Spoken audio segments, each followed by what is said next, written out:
আসসালামু আলাইকুম রহমতুল্লাহ। সবাই কেমন আছেন? আলহামদুলিল্লাহ, আমি ভালো আছি। রমজানের প্রথম তারাবি, ভাবলাম একটু বড় মসজিদে পড়ে আসি। এটা হলো হাজী আব্দুল সাত্তার কেন্দ্রীয় জামে মসজিদ। এই মসজিদে নামাজ পড়লে মনটা প্রফুল্ল থাকে, মনে আনন্দ পাই।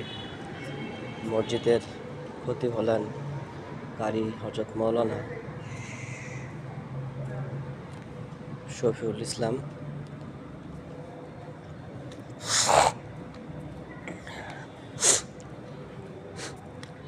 যার কণ্ঠ অনেক মধুময়, যার কণ্ঠ শোনার জন্যে মানুষ অতি দূর দূরান্ত থেকে চলে আসে।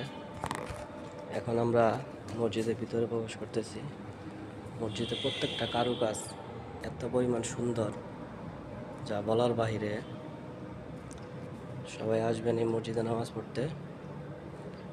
ভিতরে কারুকাজগুলো আর অনেক সুন্দর, দেখলে আপনার মনটা ভরে যাবে।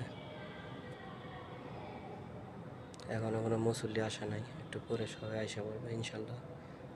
সবাই আসবেন হাজী আব্দুল সাত্তার কেন্দ্রীয় জামে মসজিদ।